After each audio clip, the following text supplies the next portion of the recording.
What is going on YouTube? It is your boy MrBaboon. I'm back with a reaction video. This time we are reacting to why you must not shoot medics in a war. And this is uploaded by Simple History. So, link in the description for the video and the channel link if you guys want to check it out. You guys can. With that being said, let's jump into it. So, let's go and like, full screen, get to it. Crimes against medics. As a way to alleviate some of the horrors of combat, social convention and international law make some individuals on the battlefield off limits to deliberate targeting. Ooh. Very often, however, in the heat of battle, these conventions are ignored, and those who should be off limits are intentionally targeted.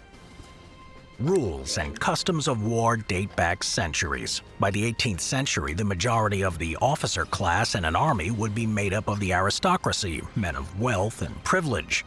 These individuals would often attempt to conduct war in a gentlemanly fashion. One of these involved the treatment of enemy officers in battle. The deliberate shooting of officers was considered barbaric and to be avoided.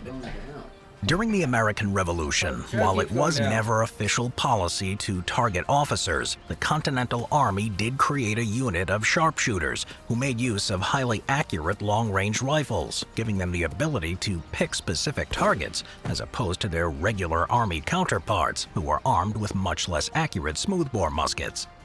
Under the command of frontiersman Daniel Morgan, these rifles played a decisive role at the Battle of Saratoga in 1777. According to legend, one of his men, Timothy Murphy, under Morgan's orders, deliberately shot and killed British General Simon Fraser. Morgan's other men also targeted other officers and artillerymen, throwing the British advance into confusion, allowing the Continental Army to win the battle.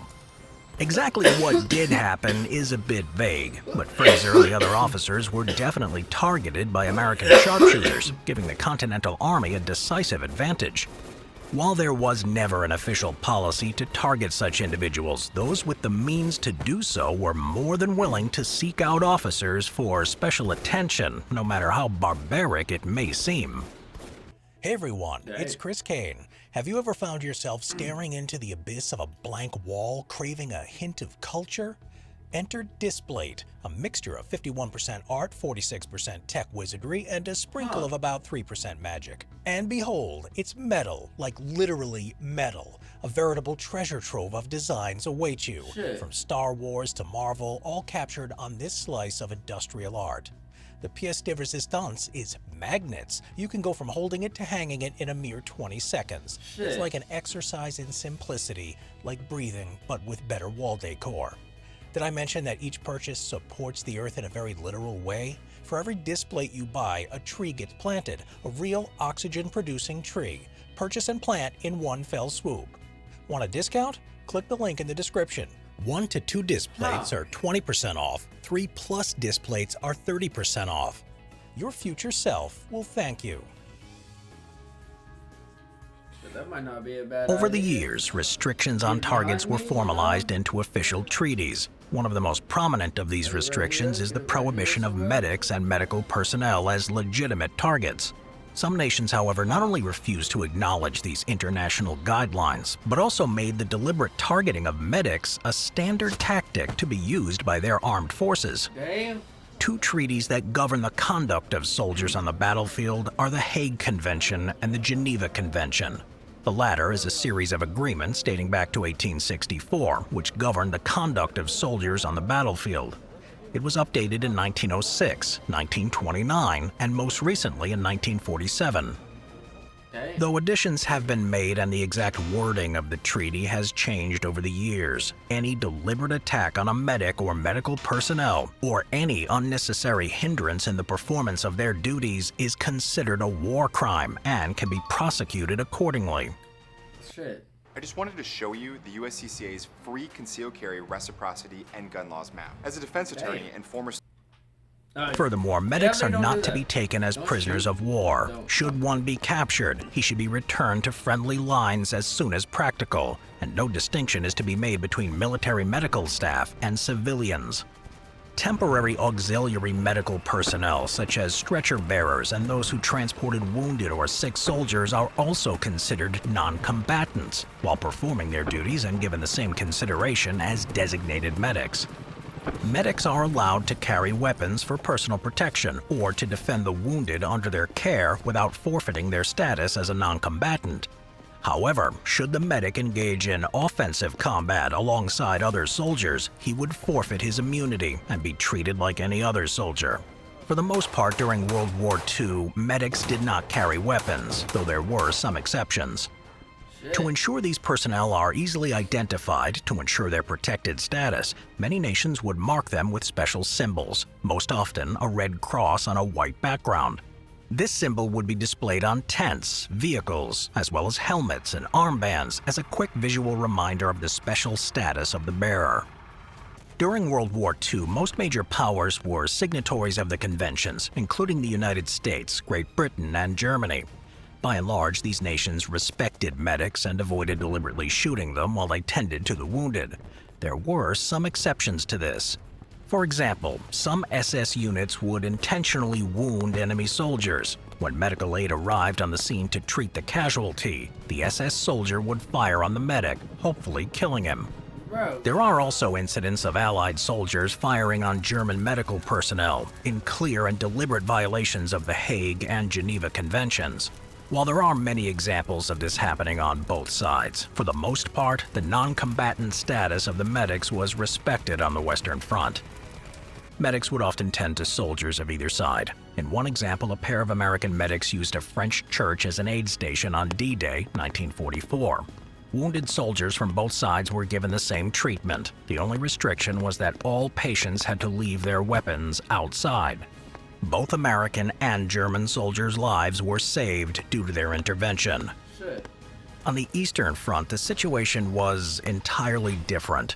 The Soviet Union did not sign the Geneva Convention, and the Hague Conventions were signed by Russia in 1899 and 1907, with the Soviet Union never confirming its status as signatory, which provided the justification for Nazi mistreatment of both prisoners and medical staff. When in combat, medics would be treated like any other soldier and would be eliminated without hesitation. Should a Soviet medic be captured, he would be sent to a POW camp as any other soldier. Conditions in these camps were horrendous, with the Nazi regime deliberately underfeeding Soviet POWs. The main aims of the German war effort in the Eastern Theater of the war was Lebensraum, or living space for ethnic Germans. As a result, treating the Soviets, be they medic, prisoner, or any other protected class, with utter contempt flew in the face of the Nazi ideology. In response, Soviet soldiers also didn't respect German medics or medical personnel. The war on the Eastern Front was one of untold brutality, with both sides committing atrocities against the other with no regard for international law. Across the globe in the Pacific theater of the war, another military would make the killing of medics a priority. As the United States and other Allied powers conducted their island-hopping campaign, it was soon apparent that the non-combatant status afforded to those in medical fields was not applicable. Although the Empire of Japan did sign the Hague Convention in 1907, and it also signed the Geneva Convention of 1929, but it didn't ratify it. Japanese leadership believed that upholding the treaty would encourage the Americans to bomb Japanese cities, as any captured airmen would be treated as legitimate POWs rather than war criminals, which was what the Japanese considered them to be. As a result, the provisions of the conventions were ignored. While on... Can I just say, this is a really well-made video. Like, I really do wish I could make videos like this, or like oversimplified, or you know what I mean? All these other channels that we have reacted to. I really do wish I could make these. I don't know how to or where to begin or anything. I can't even edit my own videos. Like, all my videos are not edited. They might be a couple that's edited, but that's just for trying to get practice. But I mean, most of them are not edited. Campaign, many medics found themselves the subject of special attention from their Japanese foes. The red cross on a white background that was worn on both helmets and armbands, symbols that in other theaters provided a degree of protection, did little more than single out the wearer as the subject of special attention. Medics and corpsmen would remove these insignia and wear the same uniforms as their comrades, as any feature that distinguished them as medical personnel would only put their lives in unnecessary risk. Additionally, medics and corpsmen in the Pacific Theater would routinely carry weapons and fight alongside their comrades. Though it was a direct violation of the Geneva Convention, there was little point in following its rules, as the enemy didn't respect the convention anyway. Army medic and Medal of Honor recipient Desmond Doss noted the Japanese obsession for attacking medical personnel. In one interview after the war, he stated, quote, "To them, the most hated men in our army were the medics. They would let anybody get by just to pick us off. They were taught to kill the medics for the reason that it broke down the morale of the men, because if the medic was gone, they had no one to take care of them. All the medics were armed, except me." End quote. As Doss states, the main reason for targeting medics was to harm American morale. Should a soldier be wounded, it should be the actions of a medic that would be the difference between life and death. Should the medic be killed or otherwise incapacitated, there would be no immediate aid for any other wounded soldier. For centuries, the designation of legitimate and illegitimate targets has been enforced both as a social convention and in formal treaties. In spite of this, many have simply ignored these restrictions in order to gain an advantage on the battlefield. Enlisted is the free, brand new online World War II shooter. Command a squad of soldiers and participate in legendary battles of... Damn. And they see that good. My chair, bro, this chair's pissing me off. That's like the 5th time it did it. Ooh. Sorry, I thought I had a buck. Ooh, and then the hiccup set in. Well, that's gonna do it for this video. Remember, don't shoot the medic. This is a really well made video. The link and the channel will be in the description. Let me know if I missed anything. There was a chance I did miss some stuff because I was getting some stuff and I should have got that ready and everything before the video, but I'm gonna make sure I get it ready before the next one. But really well video. Don't shoot the medics. Like, it's so fucked that people did. It really is. You know, make sure you guys do like, comment, subscribe, turn on post notifications. I will see you guys in the next one. Positivity is key, motivation is key, happiness is key. You guys stay safe, watch out for each other. I'll see you guys in the next one.